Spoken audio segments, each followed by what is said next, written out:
Alright class, day 3 of graphing. This time we're adding a phase shift, which is a left or right or horizontal shift. So what this does is it changes the equation slightly. You might have been wondering where the C value was on the last one. Now we're going to add it in.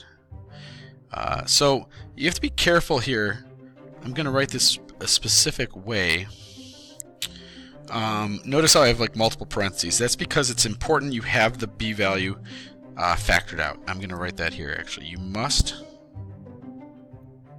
I can't write. M-U-S-T must have B factored out before identifying C.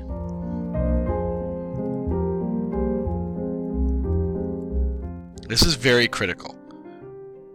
And when I say B and C, I'm talking about the letters in the equation. You cannot identify the phase shift, so C is the phase shift. And what I mean by that is the horizontal shift. So horizontal. And it's always the opposite, kind of like when we did transformations. Everything attached to the x went the opposite direction. So x minus 4 moved 4 to the right. So it's the same principle here. It's the opposite sign of what you see in there. So let's look at number 1. Number 1, the b value is 1, so there's nothing to factor out. So we have an a value of 1, a b value of 1, and c is 2 pi. So it's 2 pi to the right. So we need the period, which is just 2 pi over b, which is 2 pi. So the period's also 2 pi. The interval, whenever you have a 2 pi, is 2 pi over 4 or pi over 2. There is no vertical shift, so this is actually going to be fine on the line. So what I have here, and the amplitude's 1. So I have a normal graph here that's going to be shifted to the right. So here's what's, if you want to be very particular, every tick mark is a pi over 2. So notice how I'm putting my normal tick marks out to 2 pi. The top and the bottom are 1 and negative 1. However, this one's saying start at 2 pi. So I've now found my starting spot. So now I have to do 4 more tick marks. 1, 2, 3, 4. So 2 pi is now 5 pi over 2, 3 pi, 7 pi over 2, and 4 pi.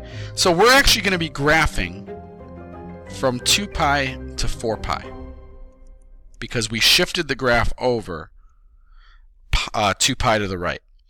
And then that still is a period of 2 pi because 2 pi to 4 pi is 2 pi. So now we can graph this. It's a sine curve. It starts in the middle, then it's top, middle, bottom, middle. So all we did was took what we did yesterday and the day before and started it at 2 pi because that's where it told us to start. Now, the next one's where it gets tricky. Because the next one, notice how it's not just x anymore, it's x over 4. We have to factor out that b value before we can say what because the phase shift is not pi over 2. So, I factor out a 1/4 because that's what's being multiplied to the x. To find this value, you take pi over 2 and divide by 1/4, which basically ends up making you multiply by 4, and that becomes a 2 pi. You can always double check by multiplying the 1/4 back in. If you multiply the 1/4 back in, you get 1/4 x, and then you get 2 pi divided by 4 is pi over 2. So this is the correct equation. From here we can get all our information.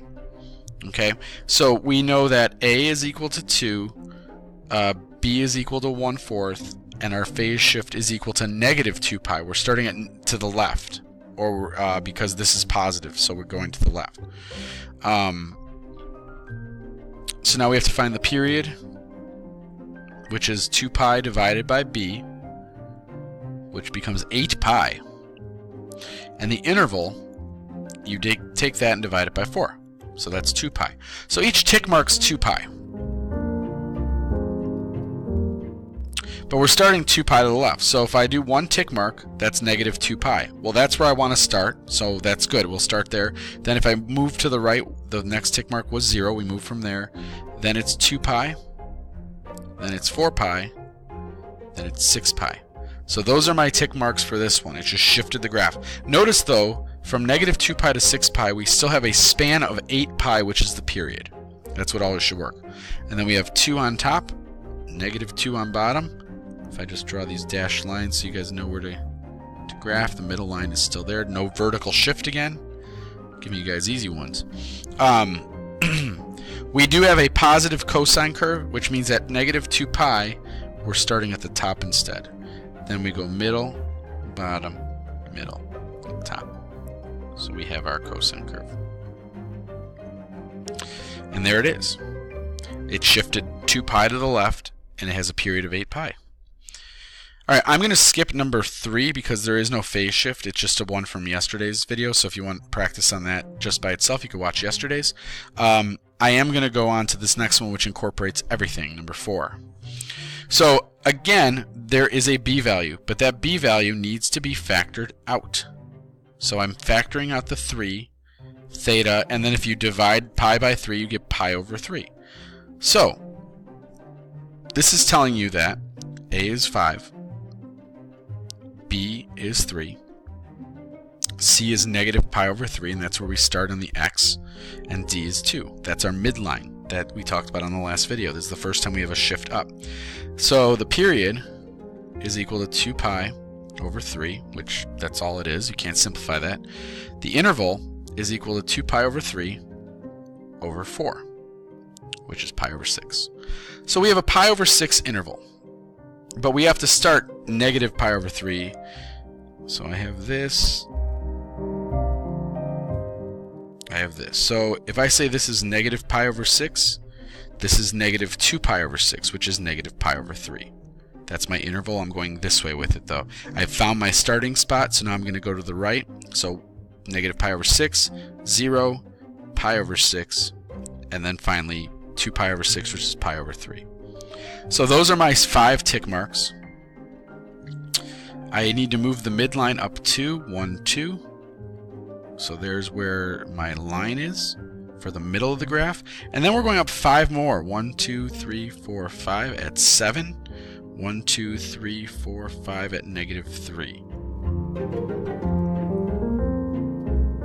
And then that's our region we're graphing in.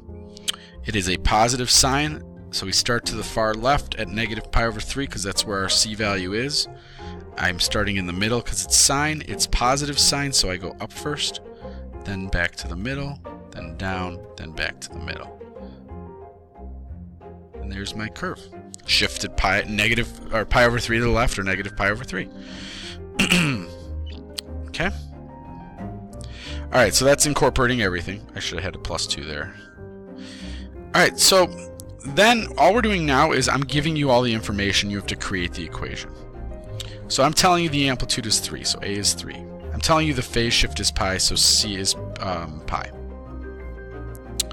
We need to find the B value. The period's pi over 2. So 2 pi over B equals pi over 2. So we have to solve this. So we get 4 pi equals B times pi. So B equals 4. Now I have all my info. There is no D value. So I write out Y is equal to A is 3. It's a sine graph because it tells you. B is 4. Parentheses. The phase shift is X minus pi because it's to the right, so we do that. And that's it. That's all you have to do for these problems. Find the information and then write it down. Last one, same thing. Look at what we have. I have an amp of 4. Period of 2, we'll deal with that later. Phase shift of negative 3, so C equals negative 3, and D equals 5. Remember, 2 pi divided by B equals the period, so the period is 2 over 1. So if you cross multiply, you get 2 pi equals 2B, which means B has to equal pi. Now I have all 4 of my pieces of information. I have 4, it's a cosine graph, parentheses, the B value is pi, parentheses, now we have to deal with X in the phase shift. Since it's to the left, it's X plus 3, and then since it's a positive 5, it's positive 5. And that's it. That's what you do. You get your 4 pieces, plug it back into the general equation. Hope that works. That's pretty much everything in terms of graphing. Tomorrow we're going to look at word problems with this stuff. So we'll see you then.